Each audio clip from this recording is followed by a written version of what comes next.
Quelqu'un a mis un commentaire sous la vidéo de Gizmo et il a dit « Le talent ne suffit pas ». Ça m'a inspiré. Gizmo, c'est pas un rappeur qui raconte sa vie pour faire du bruit. C'est un mec qui témoigne parce que personne n'a jamais voulu écouter. Moi, c'est comme ça que je le vois. Quand il dit « J'ai jamais connu la douceur », c'est pas une métaphore, c'est un diagnostic. C'est un enfant qui grandit dans l'instabilité, qui apprend très tôt que l'amour n'est pas une évidence, mais une exception. Il est tellement vrai dans son texte, tu sens le vague à l'âme. Il se forge, sans filet, sans cadre, sans refuge émotionnel. Quelque part, il dit qu'il vit dans la rue, littéralement. Chez lui, la rue n'est pas un décor, c'est une salle de classe violente. On y apprend le silence, la survie. On y apprend à encaisser avant même de comprendre pourquoi on souffre. Quand j'écoute Gizmo, il y a beaucoup de gens qui me disent « Mais pourquoi t'écoutes? Il est bizarre, etc. » Quand il parle de violence, il ne la glorifie pas. Il la décrit comme ce qu'elle est, une conséquence logique d'un environnement qui n'offre aucune alternative. Il a trop de punch, ça pourrait durer 1 heure. Gizmo, il raconte pas sa vie pour se faire plaindre. Il documente ce que produit une société quand elle abandonne les siens. Il parle de cage d'escalier, de froid, de solitude, parce que c'est là que son identité s'est construite. Pas dans les studios, pas dans les discours, dans le manque. C'est là que beaucoup se trompent sur lui, selon moi. Après,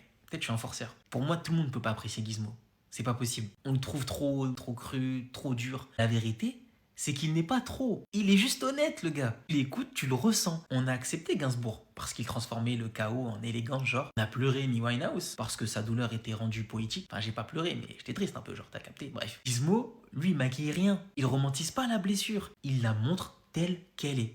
Brute, inconfortable, dérangeante. C'est pour ça que autant ne l'acceptent pas, je pense. Ou ont du mal à comprendre son délire. Il ne joue pas le jeu de l'industrie. Il ne rend pas la souffrance consommable. Il force à regarder ce qu'on préfère ou à écouter. Gizmo, c'est pas un artiste maudit. Si son reflet laisse autant de gens sur le côté, c'est peut-être parce qu'il nous renvoie ce que la société fabrique et refuse d'assumer. Ou peut-être que t'aimes juste pas ce qu'il propose. Hein. Chacun ses goûts. Si t'es un amateur de rap, parce que moi je suis vraiment très éclectique musicalement parlant, il est dans le top 10 des meilleurs rappeurs. Si t'aimes vraiment le rap, je parle. Hein. Bref. Tu placards des bagarres, j'ai jamais connu la douceur.